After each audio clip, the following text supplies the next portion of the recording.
Introduction. Who doesn't like wearing garments made of silk? The shimmer of silk and its soft touch makes it choice of one and all. Silk saris of India are world famous.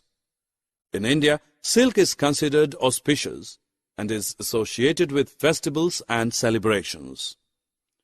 Be it Diwali, Dasahra, or Durga Puja, or a betrothal, wedding, or arrival of a new member in the family, silk adds grace to the occasion.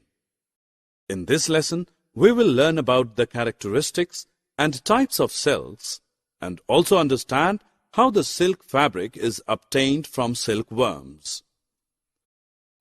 Objectives.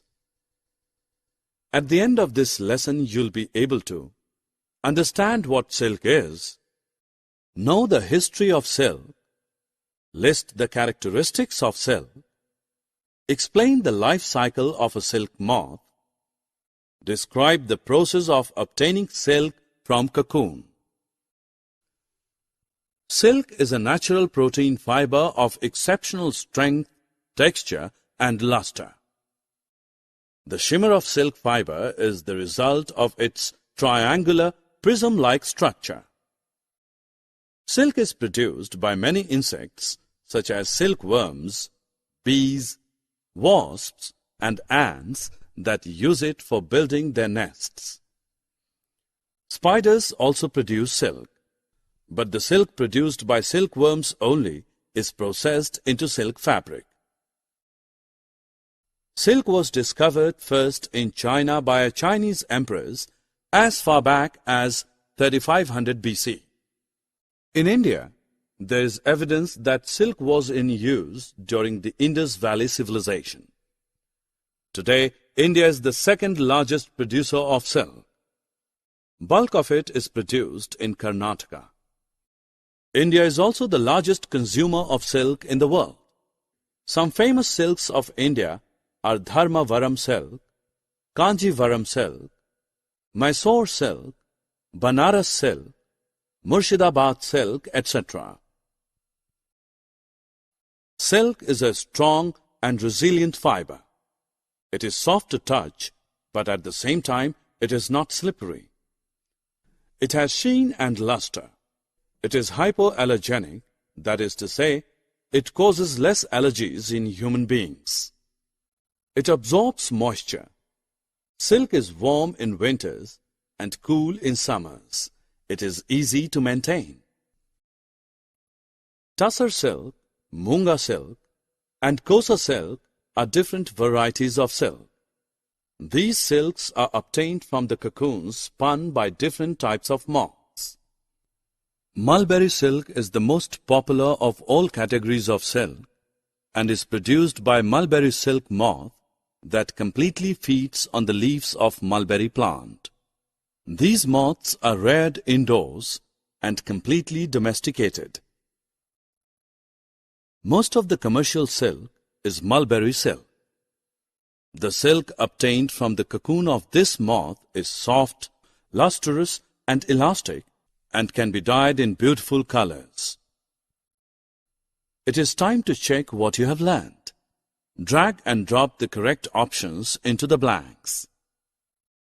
The life cycle of a silkworm begins with the laying of a microscopic egg and ends with the emergence of a beautiful moth.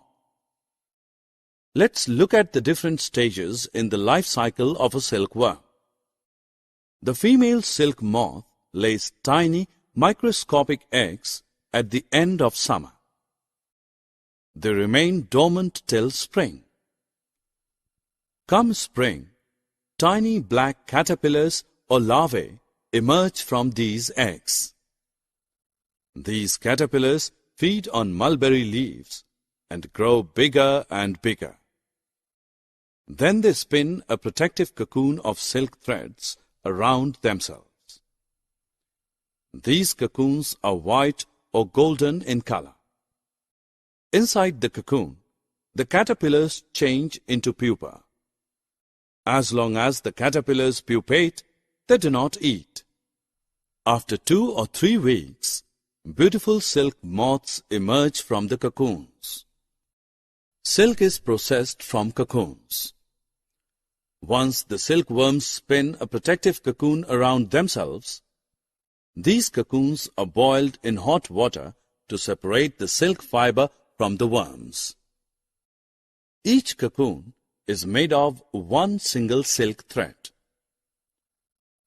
The trick is to locate one end of the thread. Then it is easy to unwind the silk thread from the cocoon. The process of taking out threads from the cocoon for use as silk is called reeling. These silk threads are then used to manufacture silk fabric. Here's the life cycle of a silk moth. Drag and drop the correct image at the appropriate position in the given cycle. Let us start. Summary. Let us summarize what we have learned. Silk is a natural protein fiber. Silk was first discovered in China. Silk is strong and resilient. Silkworms are caterpillars of silk moth. Silk fiber is obtained from the cocoons spun by silkworms.